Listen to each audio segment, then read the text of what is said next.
Mariana, Pablo Semán, sociólogo, compiló un trabajo muy interesante publicado el año pasado, cuyo título es El ascenso de Milei, claves para entender la derecha libertaria en Argentina.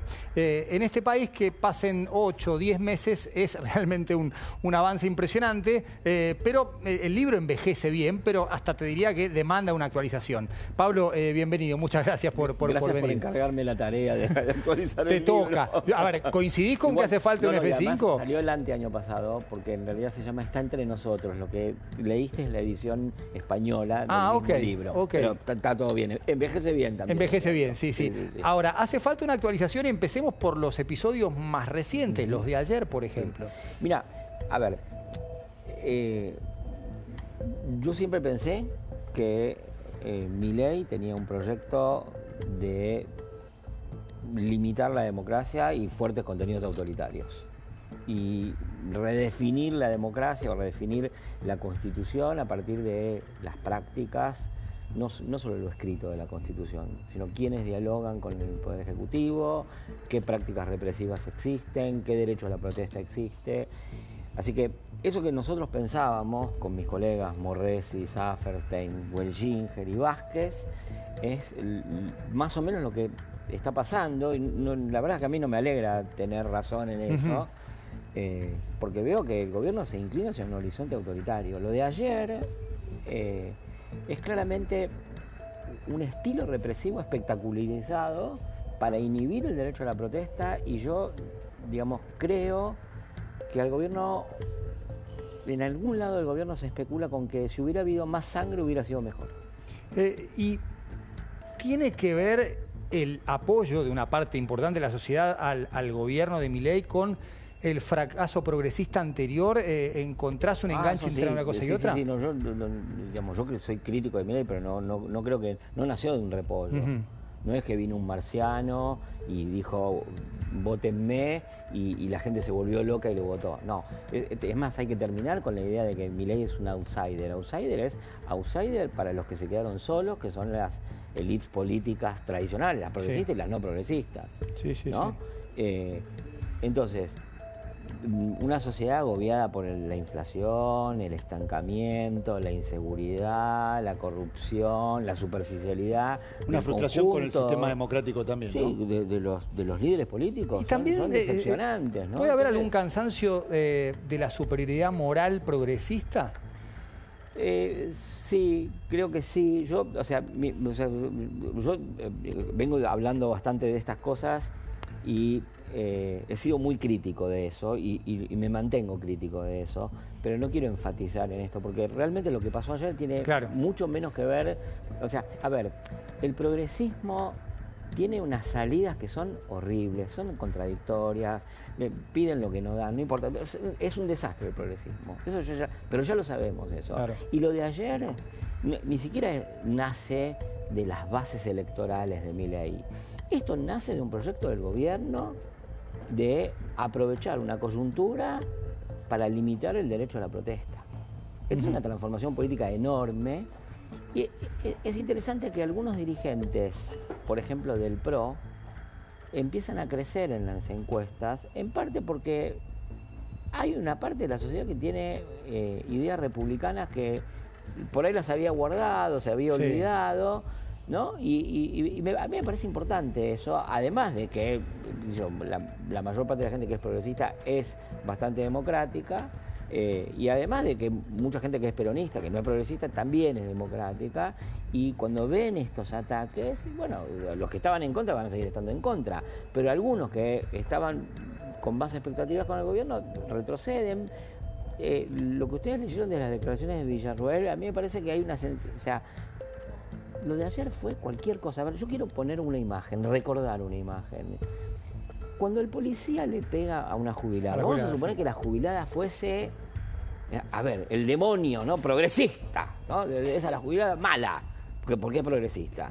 Pero que el policía le pegue y se dé vuelta y no la asista, ni busque asistencia, muestra que hay un clima político desde el gobierno hacia las fuerzas de seguridad y la fuerza de seguridad a la sociedad que es una locura. O sea, eso es lo que hay que poner en primer plano. ¿no? Lo digo porque yo soy muy crítico del progresismo, pero lo que hay que poner en primer plano es una voluntad de agresión física. ¿Y por qué crees que parte de la sociedad, no sé qué número, hay una elección de mitad de mandato que puede, digamos, tener un parámetro, una referencia, ¿por qué apoya?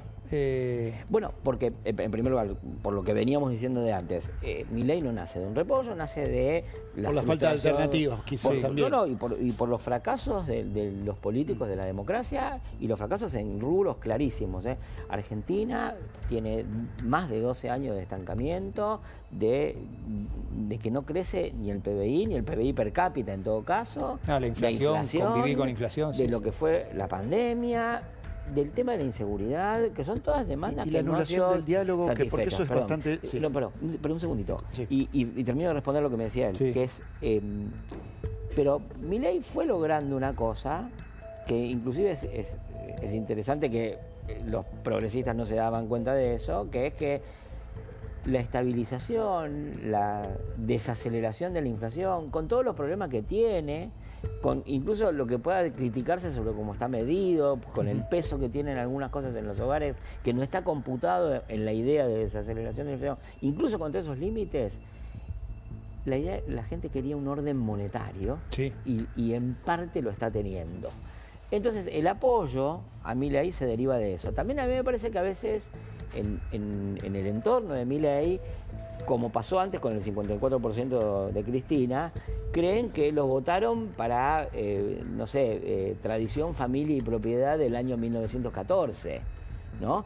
Y entonces por ahí se sobregiran y se les ocurren algunas ideas que después terminan siendo muy repudiadas.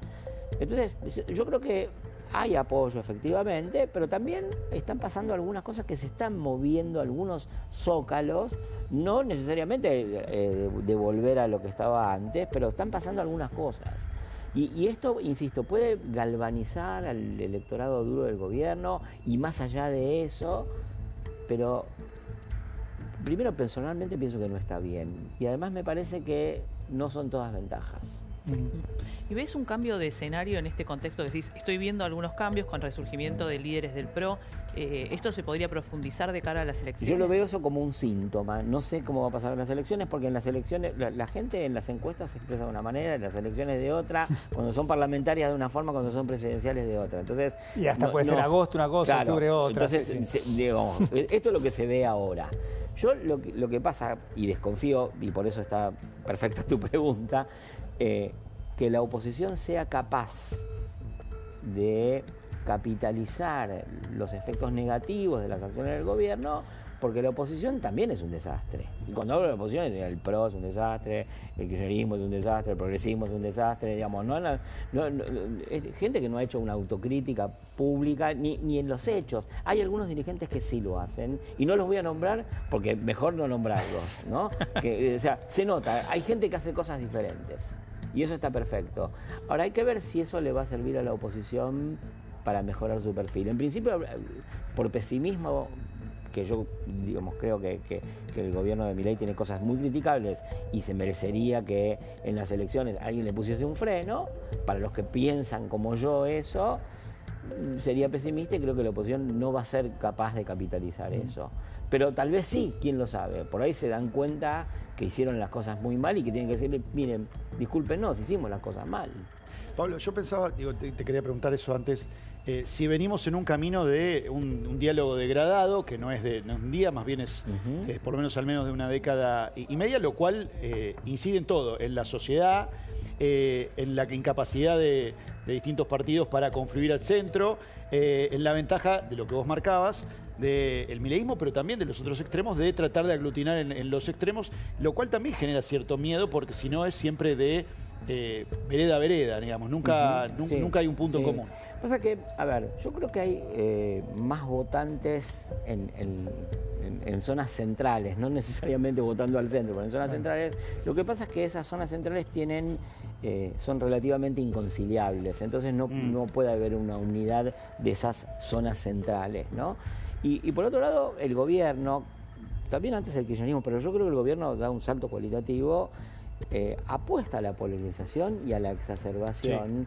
Sí. Y lo de ayer fue, o sea, desde el punto de vista del gobierno, esto es campaña. Yo creo que realmente no tenían miedo que hubiera un muerto. No tenían miedo. Es al revés de lo que hubiera pensado cualquier persona. Si un policía le pega a una señora en la cara y se cae y no la asiste, es porque el gobierno no tenía miedo que hubiera un muerto. Incluso hay algún intendente de la Fuerza de Seguridad gritando corran zurdos, había como... Perdón, y además, eso es gravísimo, porque el nivel de degradación política que implica que un gobierno no tenga miedo de que haya un muerto en una protesta es gravísimo. Quiero preguntarte el impacto de las redes y el debate público en redes sobre lo que está pasando ya en la vida real, teniendo en cuenta que ha sido muy eficaz y exitosa la estrategia de comunicación en redes del gobierno de Milei, incluso previo a su llegada como presidente. ¿Crees que se están incorporando algunas prácticas violentas de los arrobas en la vida real? Mira, a ver, la vida es híbrida, es virtual, es en la calle virtual, es en todos lados. Y además nosotros venimos acumulando en un sentido como sociedad, y por eso la degradación es un resultado, que es que tuvimos en algún momento una idea de destino común. Y empezamos a perder la idea de destino común y decir, bueno, no, yo no soy igual que vos, yo voy para allá, vos vas para el otro lado, el otro va para allá. Pero estamos incorporando una idea de que no solo no tenemos un destino común, sino que el único destino posible es aniquilando al prójimo. El ellos o nosotros permanente. Entonces, en ese contexto, las redes, que son parte de la vida, influyen y, digamos, se refuerzan, se retroalimentan con la vida física y la influencia es mala, pero porque detrás de las redes, o sea, no hay que endiosar las máquinas ni las redes, lo que hay son intenciones políticas, y esas intenciones políticas son gente que no le tiene miedo a la confrontación absoluta. Pablo, un placer haberte tenido acá. Bueno, muchísimas gracias. Gracias, Pablo Semán, charlando con nosotros. Gracias, Maxi. Gracias, Marian. Nos estamos despidiendo. Leiva Joya.